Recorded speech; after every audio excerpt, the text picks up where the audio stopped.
10 दाने लगेंगे तो ये लुढ़क जाएगा। अगर आपने ट्रेलिस नहीं लगाया, उसमें फ्रूट नहीं भी लगाया है, उसमें काफ़ी पत्ते बत्ते आ गए और हवा ही तो हवा से लुढ़क जाएगा। नहीं भी लुढ़केगा तो क्या होगा कि हवा से जब ये हिलेगा तो जड़ हिल जाएगी, और जड़ को दोबारा इस्टेब्लिश करने के लिए 21 से 30 दिन का टाइम लगता है। तो आपने एक पौधा लगाया, वो अच्छा ग्रो हो रहा है, तूफान आया, हवा आई आधे घंटे के लिए और वो पूरा हिल गया, उसके बाद वो लगभग 30 दिन के लिए वैसे ही खड़ा हो जाएगा, मरेगा नहीं, लेकिन आपको उसमें नई ग्रोथ भी नज़र नहीं आएगी। तो ये बेस्ट क्यों है? क्योंकि फ्रूट क्वालिटी अच्छी साइड होती है। फ्रूट क्वालिटी अच्छी है, इसकी प्रोडक्टिविटी अच्छी है, हर साल रेगुलर क्रॉप देता है, और फ्रूट साइज़ बहुत अच्छा आता है, इसका यूनिफॉर्म आता है। और इसमें ओलिया फिश भी नहीं लगता? M9 लगे? अच्छा, वो दोनों में नहीं लगता? जैसे ना हमारी अब नई क्वालिटी किसके पास नहीं है, सब 1 लाख में तो खड़े हैं, उसके लिए कौन सा अच्छा रहेगा रूट स्टॉक हमारा?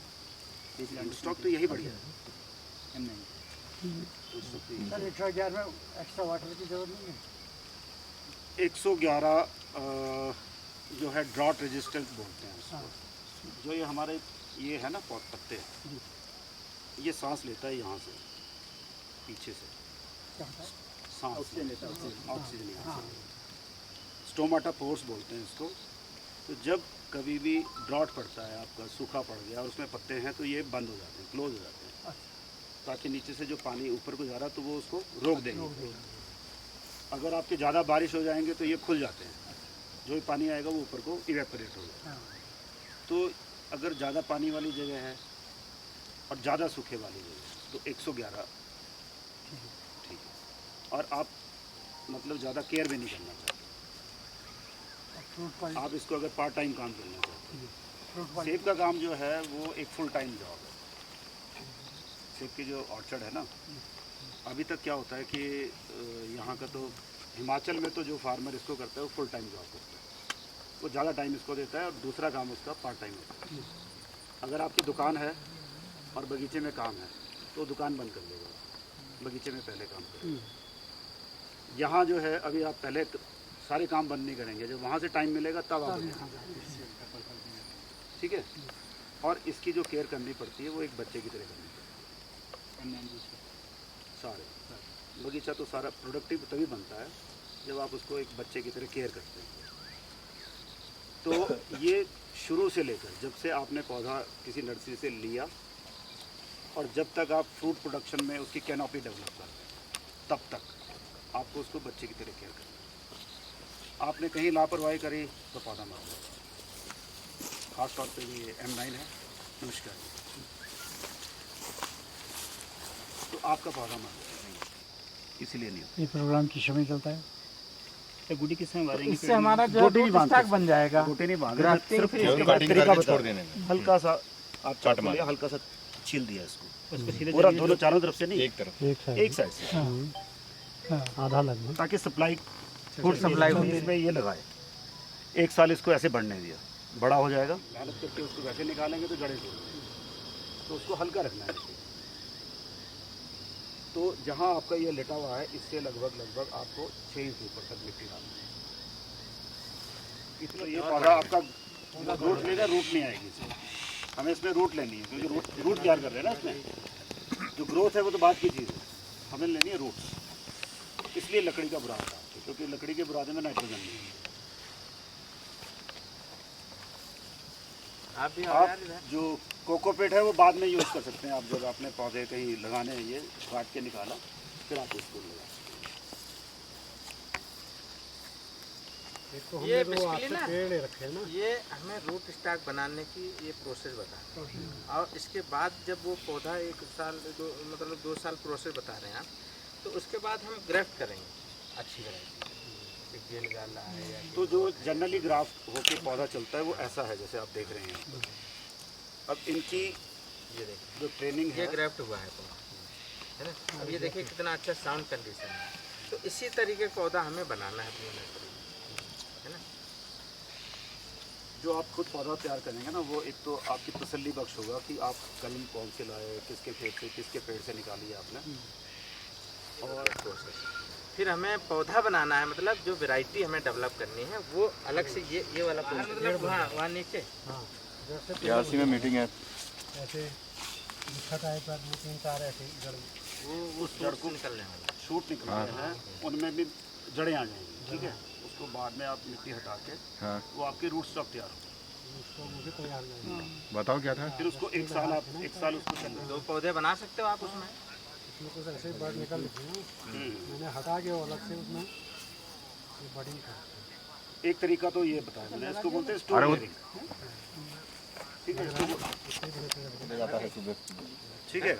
एक तो होता है लेबोरेटरी में, तो लेबोरेटरी वाला जो पौधा आता है हाँ नंबर है। वो एक किस्म का आर्टिफिशियल तैयार हो रहता है। तो उसमें क्या होता है कि जो हमारा ग्राफ्टिंग लेबोरेटरी वाले दे रही नहीं टिशू वाले नहीं, करण के पास में नंबर दे रखा, उसने सेव कर रखा, उससे कहो फोन करेगा, मेरे फोन में बैलेंस नहीं है ना। उसमें कंपैटिबिलिटी की थोड़ा सा प्रॉब्लम रहता है, करण को कभी क्रैक हो जाएगा, टूट सकता है। उसका जो है ना सक्सेस लेकिन रेट ये बहुत कम ये जो है ये नेचुरल तरीका है। एक तो हो गया स्टूल लेयरिंग, ऐसे लिटा लिटा के आपने। दूसरा है कि इसको आप नीचे से 3 इंच पे काट दो, जो आपका रूट स्टॉक ये चला ना सारा। जैसे मैं इधर बताता हूँ, जैसे ये है हमारा प्लान, ठीक है। हम इसको यहाँ से काट देंगे, यहाँ से काट देंगे। ये काटेंगे मार्च के महीने, फरवरी या मार्च में। इसको यहाँ से काटेंगे, यहाँ से फिर नए शूट निकलेंगे। फिर उसके ऊपर वही चीज़ जो हमने वहाँ डाली है मिक्सचर, वो बना, इसमें भी रूटिंग आ जाएगी। उसमें आपके जो पौधे हैं वो लगभग एक रूट स्टॉक से है। जो जैसे कुछ पौधा काटा आपने ऊपर में, उसको भी तो हम जो है कटिंग से वो कर सकते हैं डेवलप, अगर हाँ IBA लगा IBA लगा के हो सकता है वो। 3000 ppm का IBA लगा के वो हो जाता है। उससे ही पौधा बन लेकिन जाएगा। सेब में वो सक्सेस बहुत कम है। वो तब है अगर आपके पास पॉली हाउस है जैसे, हाँ। ठीक है, और उसमें मिस्ट ब्लोअर है आपके पास, ह्यूमिडिटी रखनी पड़ेगी आपको, तब ये लगभग 40-50% आ जाता है। पर वो ज़्यादा बेटर तरीका है जो उसमें सबसे ज़्यादा, उसमें आपके एक रूट स्टॉक से 8 से 10 बन जाएंगे। जो ये तरीका है इसमें लगभग आपके 5-7 तैयार हो जाएंगे। ये कमर्शियल ज़्यादा है, वो कमर्शियल ज़्यादा है। फिर इसमें ये देखना होता है कि आपको मोटाई भी चाहिए ग्राफ्ट करने के लिए। अगर मोटाई नहीं होगी तो रूट स्टॉक फिर 1 साल और लगेगा आपका, 1 साल और लग जाएगा आपका। तो उसके लिए अगर ज़्यादा निकल गए तो वो निकालने पड़ते हैं, फिर कम रखने पड़ते हैं। तो हर साल ये इसमें मरते भी हैं, आपने नया भी लगाना पड़ेगा। ये कंटिन्यूस लगभग 10 साल तक ये प्रोडक्टिव है। इसमें मतलब इसका ये है कि जो लोग नर्सरी करना चाह रहे हैं ना, उसमें भी काफ़ी अच्छा पौधा बना के सेल कर सकते हैं जो लोग हैं। कोई बात नहीं, उसको क्या निकालना है, उसको ही रहने देना, नहीं वो काट दो। वो वहीं रहेगा। मदर प्लांट बनेगा ना आपका। वो मदर प्लांट बनेगा, जो अगल बगल जड़ रूट आएगी जो दूसरे निकलेंगे उससे उनको निकालना उनको है। निकालना, बाकी मदर रूट को वैसे ही रहेगा, जो आपने लिटा दिया वो वैसे ही रहेगा, तो उसमें बार बार ऊपर निकलते रहेगा, निकलता रहेगा, हर साल निकलता हर साल निकलता हर साल। एक गुआवा में भी यही टेक्निक अप्लाई करते हैं ज़्यादातर।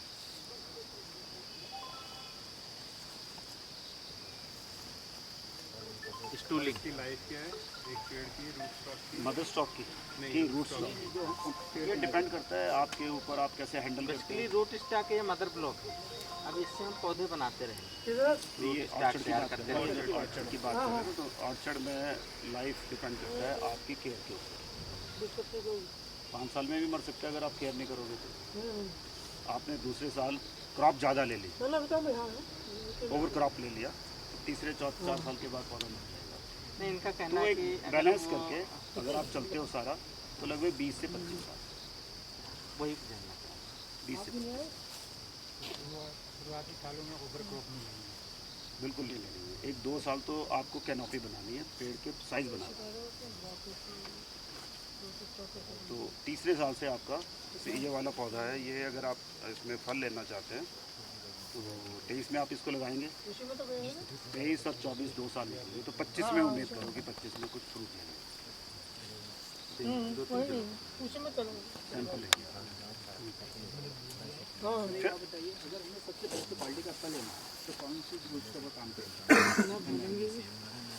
देखो हर रूट स्टॉक की एक अपनी वो है, M9 है, चाहे M7 है, 106 है, 111 सबसे बेस्ट M9 है, लेकिन सबसे ज़्यादा केयर भी उसको चाहिए, रिसोर्सेज भी उसको चाहिए। रिसोर्सेज मतलब आपके ट्रैलिस चाहिए उसको, पूरा स्ट्रक्चर चाहिए, क्योंकि अपना जो M9 है इसका जो जड़ का सिस्टम